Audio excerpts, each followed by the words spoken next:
Chapter 9. How to Use the Will. To set about getting rich in a scientific way, you do not try to apply your willpower to anything outside of yourself. You have no right to do so anyway. It is wrong to apply your will to other men and women in order to get them to do what you wish done. It is as flagrantly wrong to coerce people by mental power as it is to coerce them by physical power.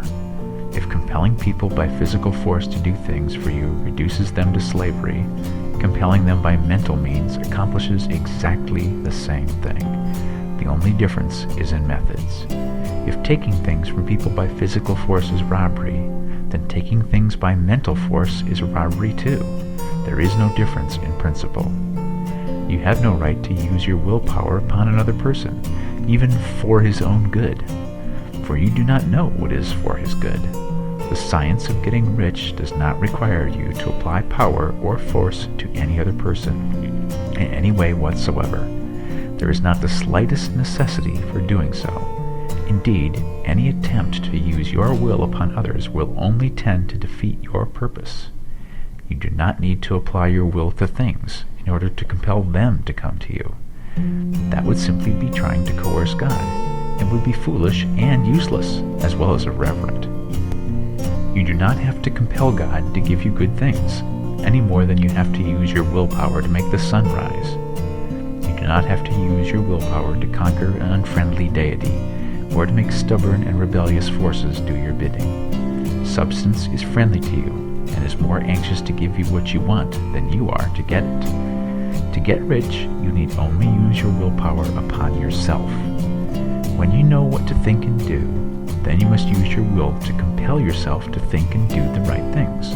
That is the legitimate use of the will in getting what you want, to use it in holding yourself to the right course.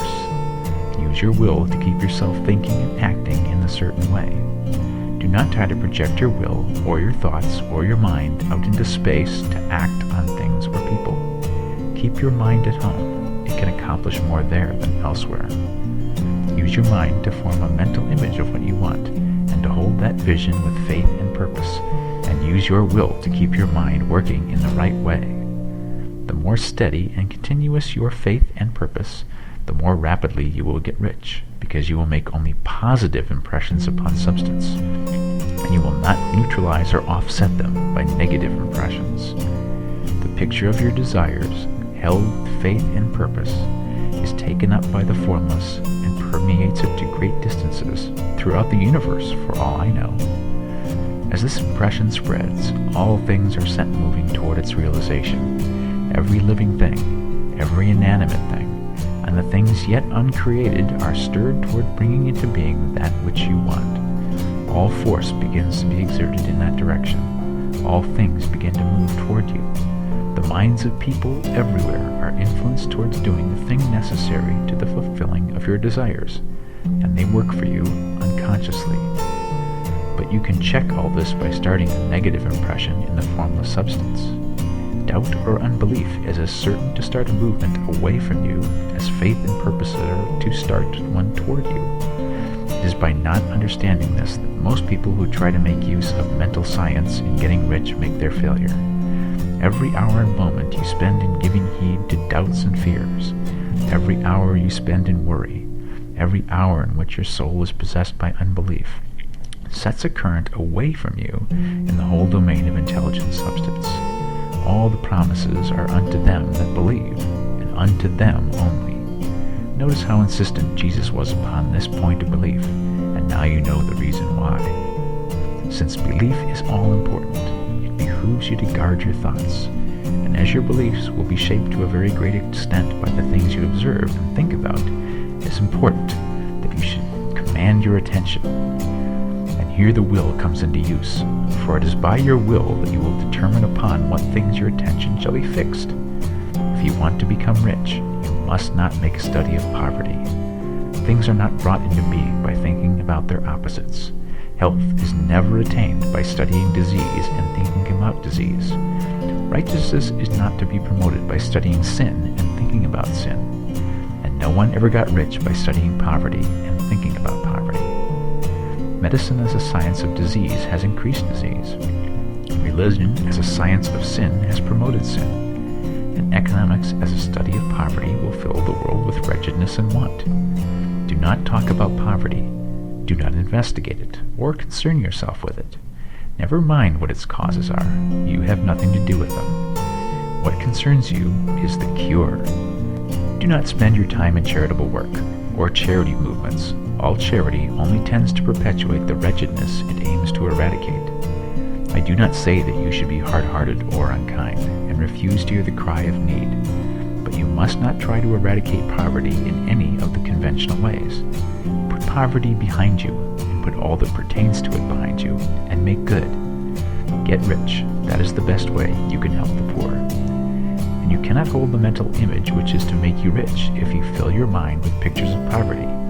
Do not read books or papers which give circumstantial accounts of the wretchedness of the tenement dwellers, of the horrors of child labor, and so on. Do not read anything which fills your mind with gloomy images of want and suffering. You cannot help the poor in the least by knowing about these things, and the widespread knowledge of them does not tend at all to do away with poverty. What tends to do away with poverty is not the getting of pictures of poverty into your mind, but getting pictures of wealth into the minds of the poor. You are not deserting the poor in their misery when you refuse to allow your mind to be filled with pictures of that misery. Poverty can be done away with, not by increasing the number of well-to-do people who think about poverty, but by increasing the number of poor people who purpose with faith to get rich. The poor do not need charity, they need inspiration. Charity only sends them a loaf of bread to keep them alive in their wretchedness, or gives them an entertainment to make them forget for an hour or two. But inspiration will cause them to rise out of their misery. If you want to help the poor, demonstrate to them that they can become rich. Prove it by getting rich yourself. The only way in which poverty will ever be banished from this world is by getting a large and constantly increasing number of people to practice the teachings of this book. People must be taught to become rich by creation, not by competition. Every man who becomes rich by competition throws down behind him the ladder by which he rises, and keeps others down. But every man who gets rich by creation opens a way for thousands to follow him, and inspires them to do so. You are not showing hardness of heart or an unfeeling disposition when you refuse to pity poverty, see poverty, read about poverty, or think or talk about it, or to listen to those who do talk about it. Use your willpower to keep your mind off the subject of poverty, and to keep it fixed with faith and purpose on the vision of what you want.